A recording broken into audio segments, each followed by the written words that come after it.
Welcome to Study with the Best, the magazine show that's all about CUNY. I'm Tina Beth Pena.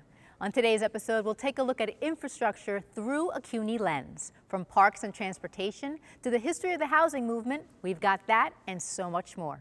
First up, Hunter College students are on track to careers in transportation thanks to the Ted Kheel Fellowship spearheaded by CUNY grad Sam Schwartz. I had known Ted Kheel a little bit. Ted Kheel is really a legend in New York City.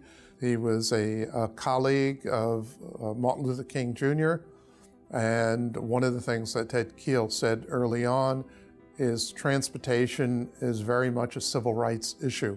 Sam Schwartz has had a long career in New York public service and has had his own transportation firm since 1995. When I went to Brooklyn College, I was studying physics. But I went to visit my brother Brian, who was a physicist who graduated from City College, to get some advice. He said, well, you're good in science, you're good in math, what do you like? And I said, I like cities. And he put it together in an equation. Math plus science plus cities equals transportation. Sam Schwartz was chosen as the inaugural fellow for the Ted Kheel Fellowship in 2017, where he brought his unique real-world point of view to the 5 students working under him. I thought it would be best if we treated the fellows more as extensions of my staff, that they got some real-life experience and the kinds of things that I was working on at the time, so they got a real feeling, and at times they were side by side with people from my company or people of high rank in the field of transportation. The fellowship was a little different than normal courses you take. It was sort of a seminar style that had an independent research element. So we met once a week with Sam Schwartz and Charles Komanoff. We would discuss the latest transportation news, any new research that had come out, and we each had different research goals that we would be reporting on every week. The students were tasked with researching 3 transportation topics: autonomous vehicles, congestion pricing, and VMT, or vehicle miles traveled.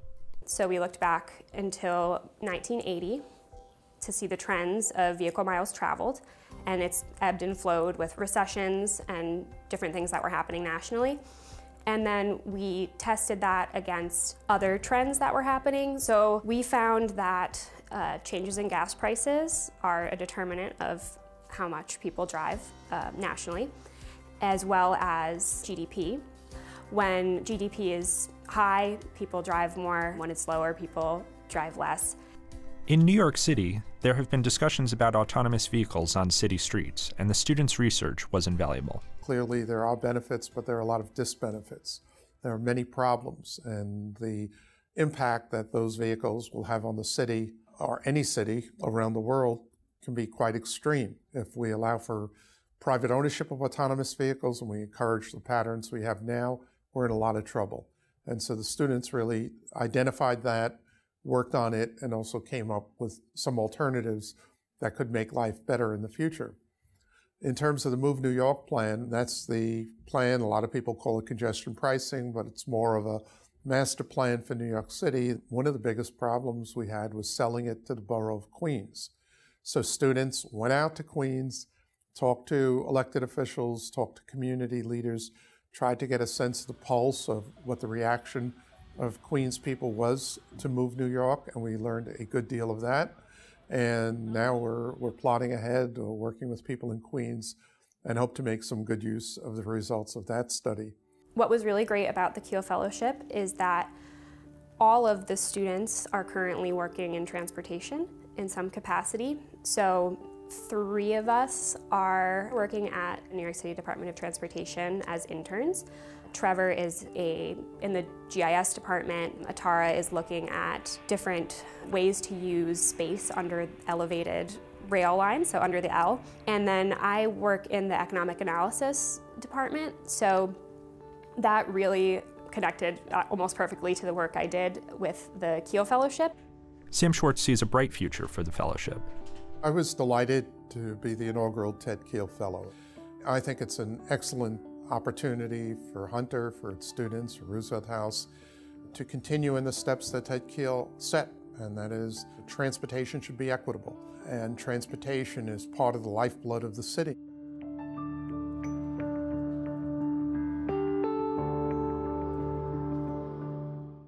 Up next, anthropologist and CUNY graduate Amy Satrecheski recounts the story of how squatters on the Lower East Side created housing history.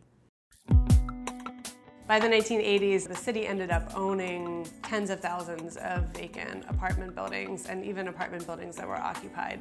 Rents were going up. Affordable housing was becoming harder and harder to access. In the aftermath of the fiscal crisis in the 1970s, many more people were becoming homeless, and homelessness was becoming a more visible problem. And so a lot of people put two and two together and said, there are city-owned buildings that are vacant, there are people who need homes, why don't we combine those things and start taking over these buildings and working to make them habitable again. And that's where the squatting movement in New York City came from. People would find a building, figure out who owned it, scope it out, see if anyone was using it, and then just cut the lock and go in and start using it. So that sounds easy, right? Just cut the lock and go in. But the important thing to know is that in New York City, and particularly in neighborhoods like the Lower East Side, the vacant buildings that were available were in extremely poor condition. To find a building that had a roof and stairs would be like amazing. What squatters had to do was do extensive repairs and renovations collectively without access to large amounts of capital to make these buildings habitable. By the time the squatting movement on the Lower East Side had gained momentum by the mid to late 1980s, the neighborhood was already starting to gentrify.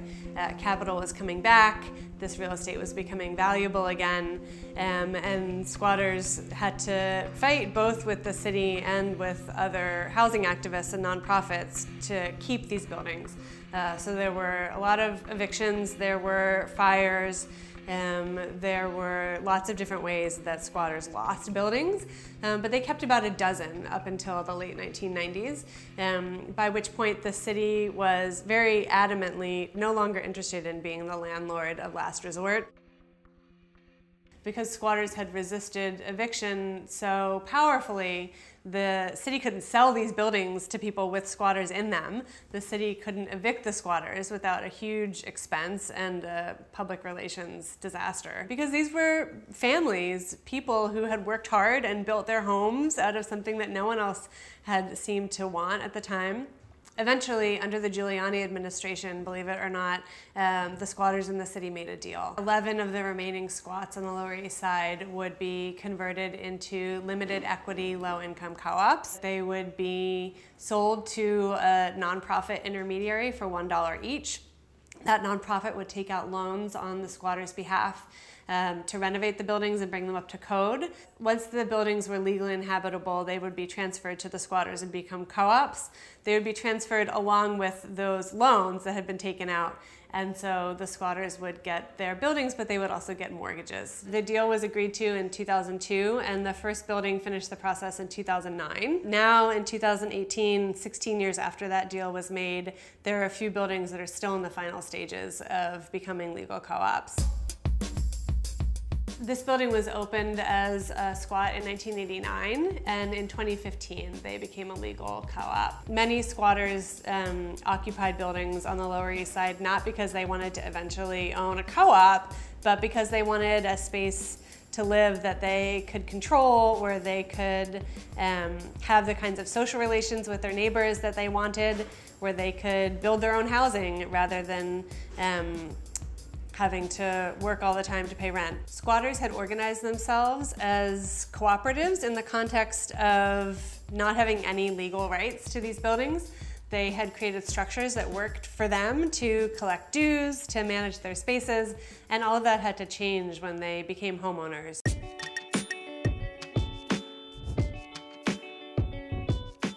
Part of what the history of squatting in New York City teaches us is that some of the best and most exciting and most powerful and transformative urban planning happens through people in neighborhoods coming together to make decisions about their own resources, make decisions about what they want, and do it without even necessarily asking or talking to the city at all.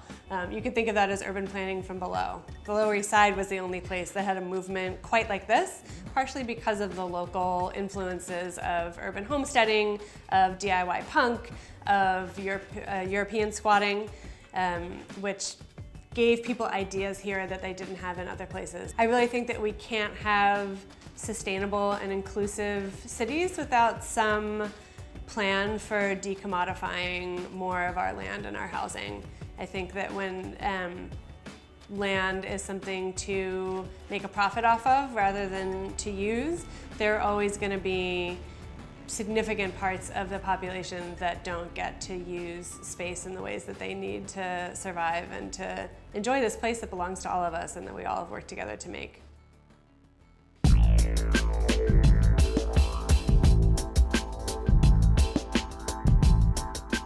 How sustainable is waste management today? City College professor Dr. Marco Castaldi tells us exactly what's at stake for the environment. I'd say we're already at a point where it's not sustainable. And I'll just focus on the US, okay? We're landfilling most of the waste. Landfilling, you know, that has the largest relative environmental impact. And that's because there are gases that are generated, methane and CO2, and they're captured, but not 100%. In modern landfills, they're captured to about 85%. In older landfills, the numbers are more like 50%. So what is the impact of bad waste management? One study by the World Economic Forum predicts that by year 2050, there will be more plastic than fishes in the ocean. Right now you see it, you know, they call it, you know, leakage into the oceans of plastics. Polluted waterways, the air, the ground, the soil. The CUNY Earth Engineering Center works to improve waste management by researching novel strategies, creating worldwide collaborations, and bringing awareness through education. Plastic is definitely a material group that does go to landfill, but there's potential for energy recovery since it has a high value, calorific value.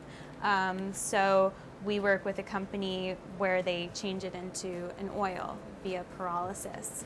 But in the lab here, we characterize what's this waste, what's in it, how much energy is in it, so then when you change it into an oil, how much energy can you get out of that oil? And that's part of our mission, is to make people recognize that what they're disposing is a resource that they can use, and we're just showing the different ways that they can use it. This was designed by a company to really treat agricultural waste. This is a wet waste gasifier. We've worked with hog manure, chicken manure, you get the idea. And essentially we've been doing tests to see, as we change different feedstocks, how does that impact the performance of this process? What are the best operating conditions to make this extract as much energy as possible from the waste, and then also to produce as less byproduct as possible. But managing waste really starts with each and every one of us. You can't look at an industry and say, you're doing it wrong. Maybe they could do it better, but they're managing our garbage. People in the United States generate, on average, 4 pounds per person per day. To give you an example, around the world, like you know, Europe is about half that. Japan is about a third of that, right? So they're an island nation that they're land constrained. And you know, whether they want to pay attention to the environment or not, they must. We don't source separate as well as we should. Why don't we do this? This is a different question, right? Maybe we're not sure, maybe we don't care. To me, the real big problem is the municipal solid waste, the garbage that we generate. That is, the urgency is, how do we make sure that all of the technologies are used so that the environmental impact of what we're doing is reduced? The EPA created a hierarchy ranking the various management strategies from most to least environmentally preferred. The first being reduce and reuse, followed by recycling, energy conversion, and finally landfilling. Can landfilling be completely avoided? There are countries that banned landfilling, and therefore that was that initiative. So of course, okay, now it costs more to manage the waste, but there's a law that says you can't landfill materials that can be recycled, materials that have an energy content, and organics. Okay, so, and like Germany has achieved nearly 0% landfill. If you include the economic aspect, which is very important, then no, you cannot avoid landfill.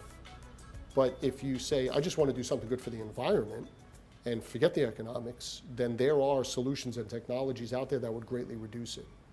The CUNY Earth Engineering Center is dedicated to use all its resources to make a difference. Within, let's say, CUNY, and even on this campus, but within CUNY, you've got all possible components that could attack this problem.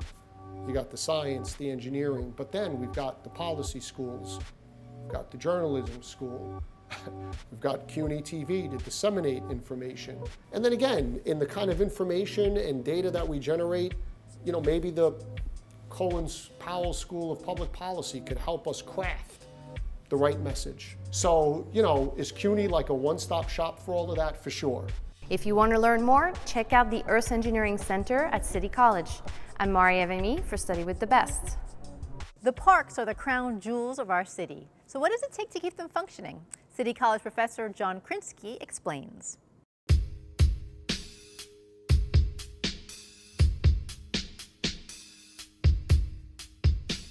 The first big reduction in the city's workforce in parks came in the fiscal crisis in the 1970s. There are roughly half the number of maintenance and operation workers in the parks as there were prior to the fiscal crisis.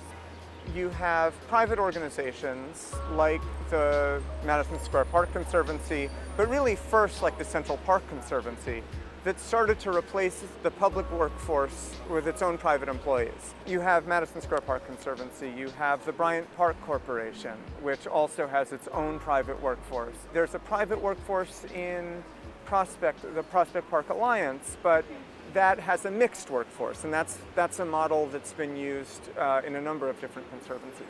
One issue has been the replacement of civil service employees with the private park conservancy workers.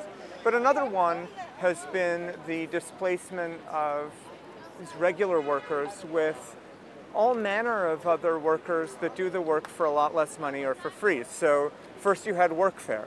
Then that program started to get scaled back, but the job training program took its place. Now you have people who are sentenced to community service. You have the displacement of these city workers who have rights and who have usually higher levels of pay and benefits, at the same time that these parks are creating not just value for the public that enjoys them, but privately accumulated value,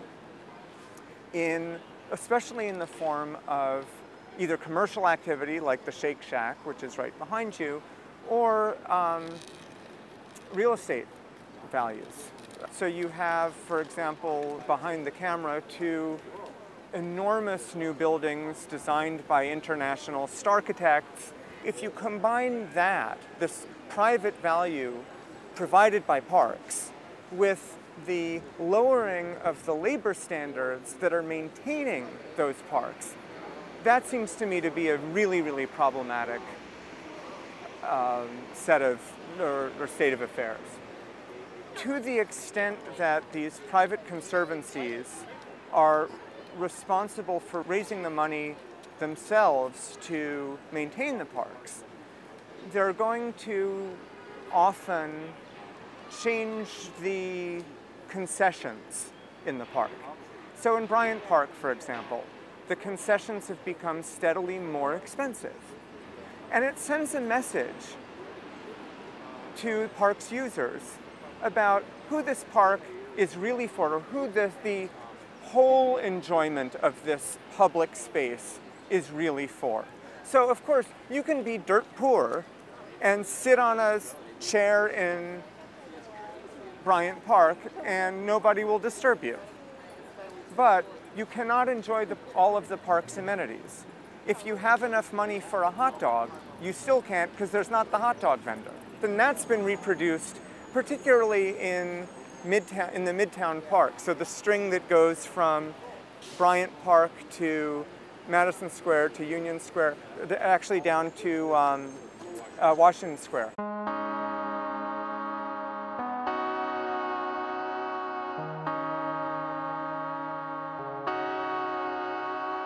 That's part of the reason that we wrote the book, is that you don't see the labor stuff. If you go to the New York section of bookstores, one of the things that you'll often find are these beautiful picture books about Central Park, about the High Line, and they're these pristine pictures of places that take a lot to maintain, and you never see the people maintaining them.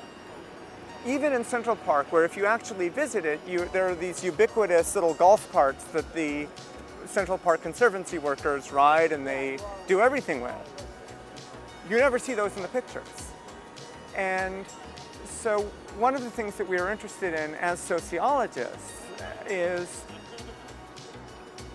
looking at these things that you don't see, or you may see it, but you don't register.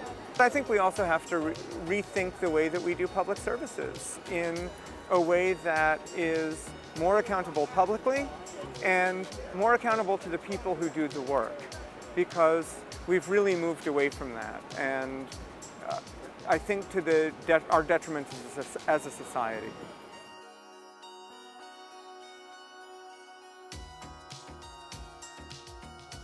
Professor Peter Groffman of the CUNY Advanced Science Research Center right here at City College tells us how the center is responding to the infrastructure challenges of today. Salt in our waters associated with the use on roads is a really big and growing problem in the United States, and indeed any place around the world where it snows. To get a sense of the scope of the problem, the amount of salt that's applied to our roadways is enormous. In a cold place where it snows several times per year, it is thousands and thousands of pounds of salt are applied to the road. So even something that is as benign as salt, when applied in huge quantities, can become a problem. America began experimenting with using salt to de-ice our roadways in the late 1930s. And recent studies show that the massive amount of salt we use every winter is raising salinity levels in North America's freshwater bodies. A few months ago, we spoke with Peter Groffman, an environmental scientist at CUNY's Advanced Science Research Center, and he explained just what a problem something that sounds so benign, like salt, can be for a city. We certainly know that salt causes corrosion of metal pipes. It causes corrosion of our cars, and salt causes corrosion of metals. It's actually one of the great societal costs of salt use, is that our cars rust faster and they wear out sooner. The recognition of that salt is a problem in the environment probably began in the 70s or the 80s, when people, first I'm sure people began to notice problems with corrosion of their automobiles. Why do cars in California last much longer than cars in New York? From the corrosive potential on railways or bridges, or rise in salinity levels in drinking water reservoirs, road salt becomes a factor for cities to consider. So when it comes to these infrastructure improvements with salt, is the city prepared? For example, the upstate reservoirs that provide New York City's water. How protected are they from these rising salt levels? So New York City has, maybe I'm showing a little New York pride, but I think New York City has the finest reservoir water supply system in the world. It's a very large system. It is the cleanest water in the world. It is a system that was designed long ago to last for a long time, and it has done so. So our water comes from reservoirs upstate, and they're very keen on keeping the land around the reservoirs, avoiding sources of pollutant in the land around the reservoirs. And so over the last 20 years or so, the city, in partnership with the upstate communities, has worked very, very hard to keep pollutants out of these reservoirs. So all the sewage treatment plants have been upgraded, septic systems have been upgraded, farm operations have been improved. I do have to say a word about the people who manage our highways, who have made tremendous advances in the way they use salt. So we do use thousands of pounds of salt per foot of road. It's a lot of salt per winter, but it's much less than it used to be. So our salt trucks now have they have computers on them and temperature sensors, and they apply this salt much more efficiently and much more effectively than they used to. The good news is we're getting better at dealing with it. The bad news, however, is there's not exactly a permanent fix in sight. So the question is, I guess let's talk a little about what's the solution to this. So people just talk about salt alternatives. So for instance, we could use sand instead of salt. And in many places they mix salt with sand, or they sand the roads instead of the salt. But you know, if you use enough sand, it's just as big a problem as salt because it's going to wash off the road, it's going to clog up all kinds of things, it's going to cover up the organisms in the streams. There are some salt alternatives that are perhaps more benign than salt, but I think in any case, if we use a lot of it, there's going to be some type of effect. I know I've been doing work on this topic for about 20 years. I know it's a huge environmental problem. If I'm driving in a snowstorm, I want to know where is the salt truck? And so I know a lot about this, but I think societal demand for safe roads is very high. So maybe we'll make improvements maybe we'll find something more benign. We'll certainly continue to use it more efficiently and effectively. Maybe our cars and our tires will get better, or maybe we'll just all stay home when it snows more. For Study with the Best, I'm Ari Goldberg.